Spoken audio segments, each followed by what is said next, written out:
Because a lot of us kids that had the ADHD were considered just brats and misbehaved little naughty boys or girls, that stigma sort of stays with a person. See, when I'm 37, nearly 38, and when I was a kid, my mum and dad knew nothing about the autism spectrum and the many disorders, if you want to call them that fall within that spectrum. In fact, no parents were at that age, or very few were back in those days, I should say, sort of late 70s, early 80s. And the kid was made to believe that he was just a little shocker, little brat. And sure enough, the behaviour that they were exhibiting showed that, yeah, they were bratish and naughty, uncontrollable, selfish people. But that's not necessarily the case, and we know that now. The really good thing about getting diagnosed with something like ADHD for an adult, and I was diagnosed about 18 months ago, is the good thing about it is it's relieving. It kind of makes you sit back and think, okay, well, and when you understand ADHD and the way it sort of makes people act and that sort of thing, you understand and you look back on your life and certain things in your life, and it helps you to understand why and that sort of thing. But more importantly, as Greg said on his video, the medication that you're given to balance the imbalance of chemicals in your brain really does help.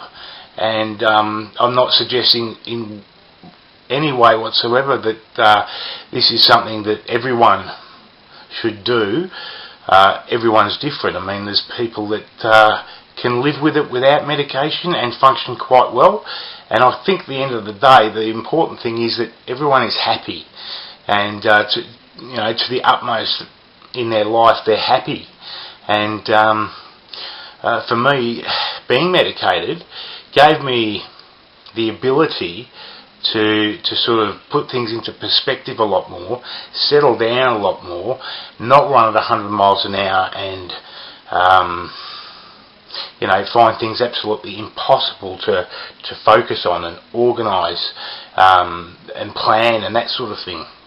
Whereas with the medication, the balance of chemicals becomes much more suitable, and as a result you're able to sort of focus and function much more so. And it was really interesting to hear that Greg, after 2 months of starting his medication, went on to start up a business of his own, and ever since then has done that in a successful way.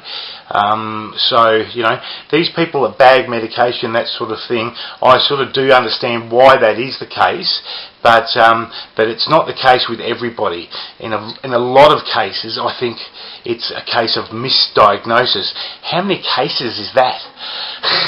But I think the doctors might misdiagnose a lot of people and put them on the wrong medication, and as a result you have these things like the school massacres over in America and that sort of stuff. Whether they're a direct result of the drug that's been taken, is another thing, but sure, it may have contributed to it. I wouldn't doubt that whatsoever. But I think that's got a lot to do with the fact that the person that carried out the act shouldn't have been taking that particular medication to start with. But anyway, life is great, and if you feel that perhaps you've been through life and you're an adult now and things haven't been right, or you're just not, you just know within yourself that you're not like everybody else, do yourself a favour, get a 6-week diagnosis. That's what it took me. I went to a very good psychiatrist. I answered thousands of written and verbal questions, went through a bunch of different tests, took us six weeks, 3 hours per week, and was diagnosed in no uncertain terms to have ADHD and mild bipolar.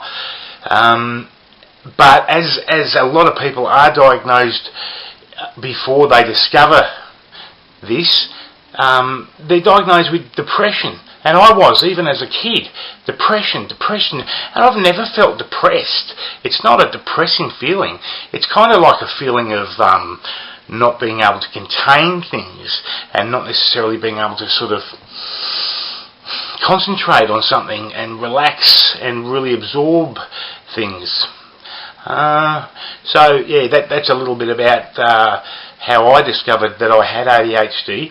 And well, to be honest with you, my son has a condition, and if it wasn't for him having that, I probably would have done nothing about it. But having said that, I would have loved to have heard this from somebody, this particular point of view. And it's really, really good to know that you're not just a out of control misfit, basically, that you actually have a brain and you're gifted.